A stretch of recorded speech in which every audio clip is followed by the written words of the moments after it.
back to the Teaching with Balance video series. We're talking about how to save time and to find the balance you're craving. In the last video, we talked about why you simply cannot afford to let teaching take over your life. And we discussed 5 very real possibilities of some not so good things that could happen if you continue at such a frantic, exhausting pace. If you haven't checked out that video, I encourage you to pause this and watch that one first, and then come back and join us.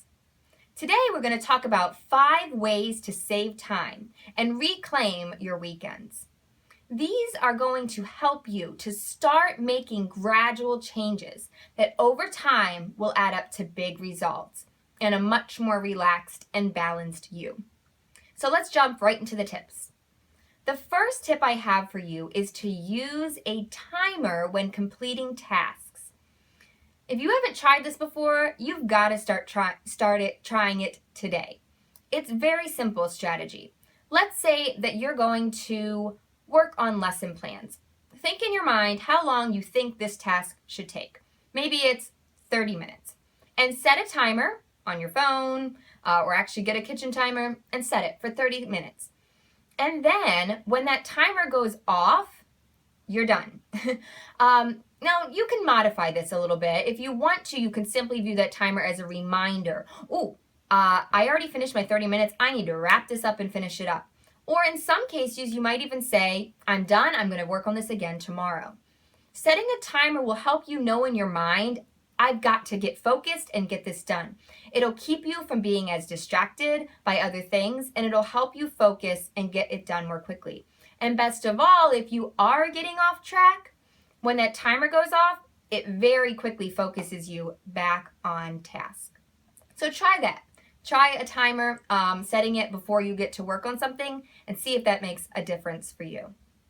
Second strategy I have is to identify your most important task for the day and work on that first. Now, I don't necessarily mean that it's the first thing you do when you get to school, because you and I both know there's a lot that has to be done to get ready for the day.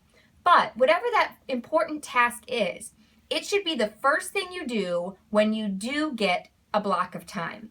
So whether it's your planning period, whether it's a break, even if it's not until after school, that important task should be the first thing you work on when you do get some time. What can happen way too often is that we allow ourselves to be distracted by everything else that's coming at us. Okay, so for example, instead when we sit down to work, we say, I'm just going to check my email real quick first. And we check our email, and all of a sudden there's 6 emails we have to respond to, and this one says I got to run to the office, and this one says I have to do that. Here's the truth. That email will still be there in 45 minutes when you finish your most important task for the day. But if you get that important task done, number 1, you're going to feel way more relaxed. Whew, I got this done.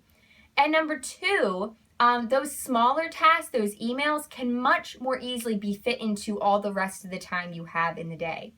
So otherwise, like I said, those emails are going to eat up your block of time, and you're not going to have time to focus on this important task that you really need to get done. So try that. Every day when you get up or the night before you go to bed, think, what's one thing I need to get done tomorrow?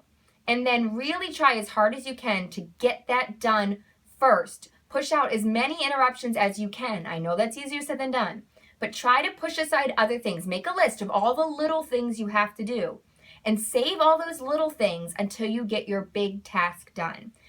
And once you get that done, then do all the little things.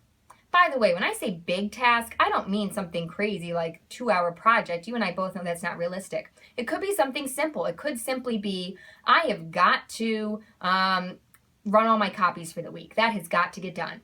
Then that's your focus for the day. You do that first. So it doesn't have to be a big task. It just has to be whatever you know you need to get done for that day.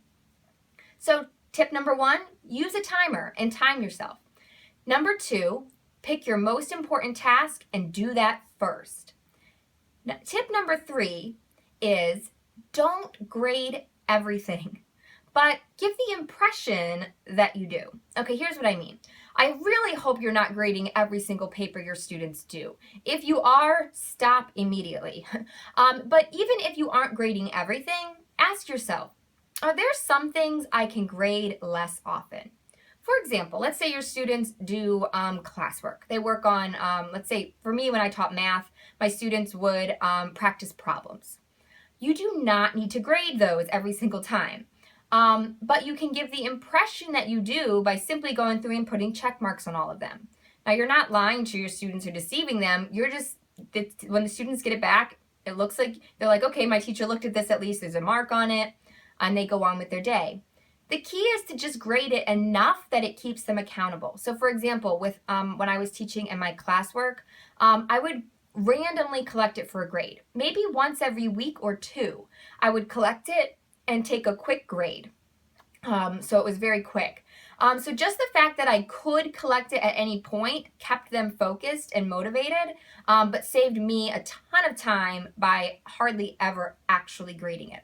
So ask yourself, is there anything that you're grading all the time that you honestly could change and start telling your students, I could take this for a grade, but I'm not going to do it every time? Whether it's writing, bell work, classwork, maybe even homework. Ask yourself, is there something I can stop grading and just put check marks or smiley faces on, or have the students grade and then that be it? Number 1, we said use a timer. Number 2, identify your most important task and work on that first. Number 3, don't grade everything. Number 4 is forego the elaborate bulletin boards. Now, if this is something you love and this is your passion and this makes you happy to do a wonderful bulletin board, then go for it. But a lot of us, it's not that we dislike doing it, but it's not our sweet spot. And an elaborate bulletin board can take you hours to do. So I really want you to ask yourself, does this bulletin board, how important is this bulletin board or this decoration or this beautiful piece of decoration or whatever you're creating for your class? Is this necessary? Do I need to do it, or could my students do it? Could my room be just as effective if I took some posters and put them up, or just put up some student work? Ask yourself these questions, because sometimes this is one of those things, we teachers go on Pinterest and we see these beautiful classrooms and we start getting stressed. My classroom has to look like that one. It doesn't. If that's what you love to do, then have fun with it. But if you're taking a lot of time with bulletin boards and decorations, ask yourself, how can I do this quickly, make it look nice, but not elaborate? Make it simple and quick. And then, maybe 1 year down the road, when you are less stressed, you can have time to do something more elaborate. But especially if you're a newer teacher, see if you can forego the elaborate decorations and bulletin boards and find something simpler that will take you less time.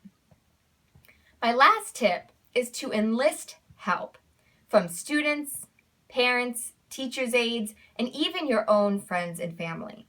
Too often we just get the idea that we have to do everything ourselves. But there might be people out there who are willing and even eager to help you. They can grade some papers. They can help you decorate or do your bulletin boards, as we just discussed. They can help you clean up. Sometimes you might even be able to have someone come in and help you. Maybe someone you can come in, maybe you could get a parent that could come in and help you while your students are having a work time so that they can answer questions and you can try to get some planning done. Ask yourself, what could I use help with and who could I ask to help me? And just don't be afraid. I know, I'll be honest, I hate asking for help when I feel like I'm putting someone else out. It just kills me and makes me cringe inside. But we can't just have this hero complex that we can do everything by ourselves. And to be honest, there's a lot of people out there that would be thrilled that you asked them to help. So try it. The worst thing they can say is no, and then you can try asking someone else. So go ahead, think about that. What can you do? Who could you ask to help? Now you might be thinking, oh my goodness, that's already a bunch of things. I can't even remember these 5 things. Here's the thing. Pick one of these strategies and start implementing it right away. And then maybe put a note in your planner a couple weeks down the road that you want to try a few more of these. Let me go through them again. And I want you to think which one of these most resonates with you that you want to start right away. Number 1 was use a timer. Number 2, identify your most important task of the day and work on that first. Number 3, stop grading everything. Number 4, forgo elaborate bulletin boards and decorations. And number 5, enlist help. What one or two of these most resonate with you and you can change right away? Leave that in the comments below. We'd love to hear from you. Now I have to tell you, these tips only scratch the surface. There are so many ways like this, things that will shave off 10 minutes here, 20 minutes there, and when you put these strategies together, they add up to real significant change. In the next video, I'm going to share with you an amazing club called the 40-Hour Teacher Workweek Club by Angela Watson. In this club, she's sharing some specific tips and strategies every week, and she's helping teachers to shave that time off their week and get to the point where they're finally having real balance and time off to enjoy their family and friends. One of my favorite things about this club is that she doesn't overwhelm you. She doesn't give you all the tips at once. Instead, there's a new focus every month, and you get one new audio or she gives you one new lesson a week, and you can either listen to it via audio or you can read it. It's not very long, so it's easy to digest and to go ahead and implement one new strategy each week. I'm really excited to tell you a lot more about this club in the next video, so I'll see you there. Before we go, I want to share with you one more testimonial from the 40-Hour Teacher Workweek Club. This is just a regular teacher like you, and she's seen results. So let me share this with you. She says, I had been working 65 to 70 hours a week before I joined the club. With the help of the amazing to-do list and other helpful hints from Angela, I have been slowly whittling my time down. This week, my goal was 50 hours, and I actually spent 49.75 hours working on school stuff. I'm thrilled. I don't think there has ever been a week in my career where I've spent less than 50 hours at school, and I'm not behind on anything. Thank you, Angela. This club is helping so many teachers, and the reason I'm sharing this with you is because I really believe it can help you too. So if you're ready to find out more or to join today, click the button below to find out more. And if not, I will look forward to seeing you in the next video where I can share a little bit more with the club about you. And in that video, I'm going to take you inside the club and show you exactly what it looks like to be a member of the 40-Hour Teacher Workweek Club. I look forward to seeing you there.